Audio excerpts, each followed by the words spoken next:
হুজুর বলেছে ব্যাংকের টাকা হালাল, যেই হুজুর বলেছে ব্যাংকের সুদের টাকা হালাল, সেই হুজুরের জন্য। তো এই হুজুর নিজের জিহ্বা কাটবে না তো কে কাটবে গো? কেন? হুজুরের টাকা আছে তাই।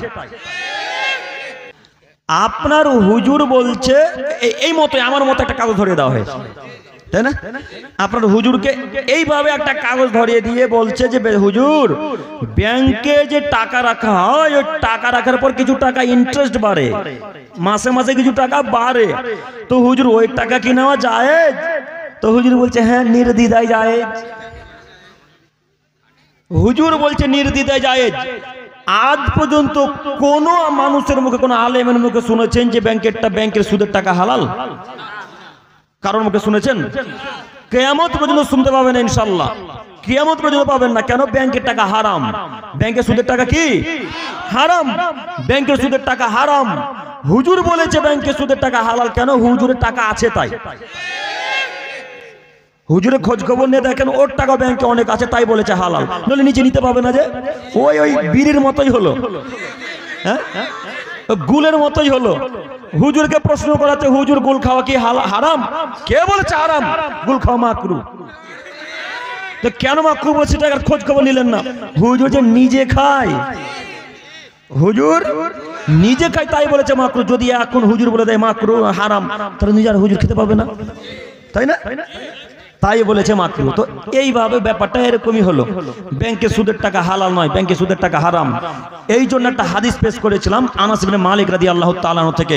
আজকে হাদিসটা পেশ করিনি, শুনেন, মনে রাখবেন।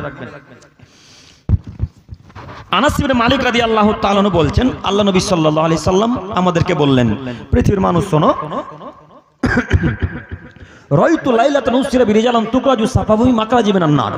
আমি শুয়েছিলাম, দুইটা ফেরেশতা আসলো। দুইজন ফেরেশতা এসে একজন আমার ডান হাতের বাহু ধরলো, আরেকজন আমার বাম হাতের বাহু ধরলো।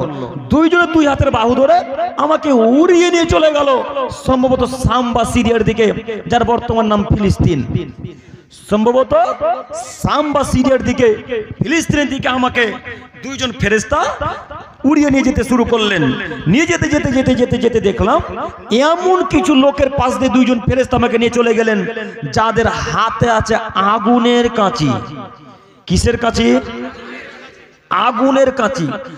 আগুনের কাঁচি নিয়ে তারা জিহ্বাটাকে বের করে একা একাই জিহ্বাটাকে কেটে ফেলে দিচ্ছে, একা একাই। কোনো ফেরেশতাতে কাটে না, কোনো মানুষে কাটে না, কোনো জিনে কাটে না। কাটছে কে? একা একাই লোকটা নিজের জিহ্বাকে কেটে ফেলে দিচ্ছে। মুহাম্মদ সাল্লাল্লাহু আলাইহি সাল্লাম দৃশ্য দেখে, ঘটনা দেখে অবাক, আশ্চর্য। ব্যাপারটা কি? আল্লাহ নবী জিবরাইলকে বলছেন, মান হাউলা ইয়া জিবরাইল, জিবরাইল এরা কারা?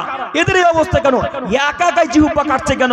আগুনের কাছে দিয়ে একা একাই জিহ্বাকে কেটে ফেলে দিচ্ছে কেন? জিবরাইল একটু বলো না, এরা কেন জিহ্বা কাটছে?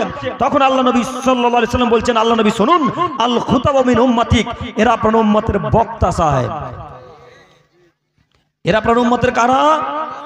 এরা আপনার উম্মতের বক্তা মানুষ, যারা বক্তব্য দিত যে অনুপাতে সেই অনুপাতে আমল করতো না, যাচাই বাছাই ছাড়াই হাদিস কোরআন বলতো, যাচাই বাছাই ছাড়াই বক্তব্যের ময়দানে বক্তব্য দিত।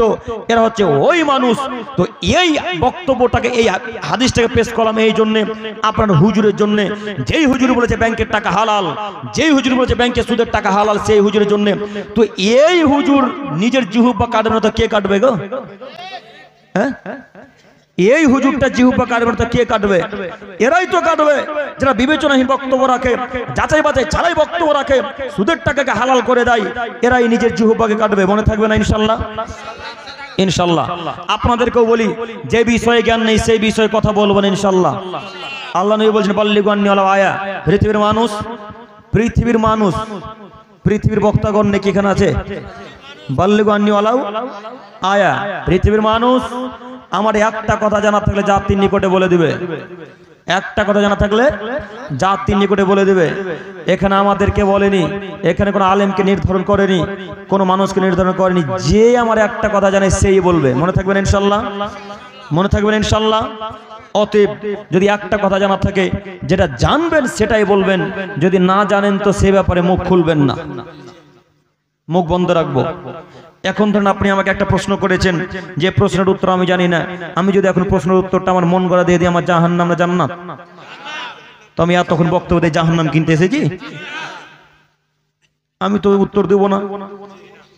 সম্মান চলে যাবে মানে আমরা মনে করি বক্তারা যে প্রশ্ন এসেছে মানে বিশাল ব্যাপার, জানা থাক চাই না থাক উত্তর কিন্তু দিতে হবে, তাই না?